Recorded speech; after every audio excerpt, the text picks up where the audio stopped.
Pada video kali ini saya akan membahas tentang bukti audit. Sebelum ke videonya, jangan lupa like, comment, and subscribe. Bukti audit adalah setiap informasi yang digunakan oleh auditor untuk menentukan apakah informasi yang diaudit telah dinyatakan sesuai dengan kriteria yang telah ditetapkan. Ini mencakup informasi yang persuasif dan informasi yang kurang persuasif. Keputusan bukti audit. Yang pertama, prosedur audit yang akan digunakan. Yang kedua, berapa ukuran sampel yang akan dipilih untuk prosedur tersebut.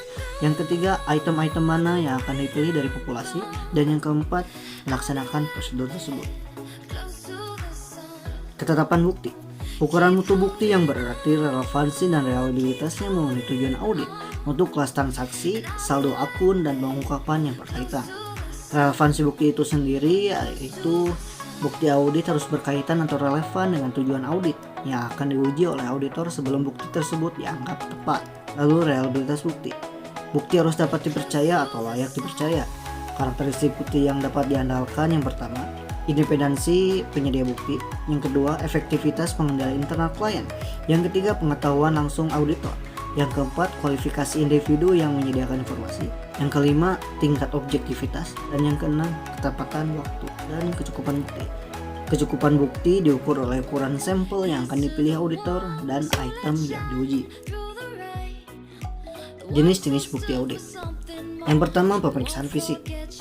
Pemeriksaan fisik atau inspeksi perhitungan atas tangible asset oleh auditor. Secara umum, pemeriksaan fisik bertujuan untuk memastikan kuantitas dan wujud dari aset. Yang kedua, konfirmasi. Konfirmasi merupakan perolehan tanggapan langsung tertulis dari pihak ketiga yang memberikan verifikasi atas akurasi informasi yang diminta oleh auditor. Permintaan tersebut ditunjukkan oleh auditor kepada klien, dan klien yang akan meminta pihak ketiga untuk memberikan respon secara langsung kepada auditor. Yang ketiga, dokumentasi. Auditor melakukan pemeriksaan atas dokumen dan catatan klien.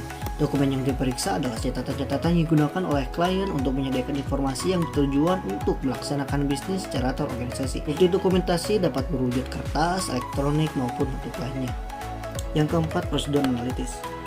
Prosedur analitis adalah evaluasi informasi keuangan yang dibuat dengan mempelajari hubungan yang logis antar data keuangan maupun non-keuangan yang meliputi perbandingan jumlah yang tercatat atas harapan yang dikembangkan oleh auditor. Yang kelima, wawancara. Wawancara merupakan percakapan antara dua orang atau lebih dan berlangsung antara narasumber dan wawancara. Untuk itu, auditor perlu membaca reaksi yang timbul dari narasumber sehingga dapat membantu dalam pencarian informasi yang diinginkan oleh auditor. Yang keenam, rekalkulasi. Kalkulasi ini melibatkan pengecekan ulang atas sampel kalkulasi yang dilakukan oleh klien. Yang ketujuh, pelaksanaan ulang.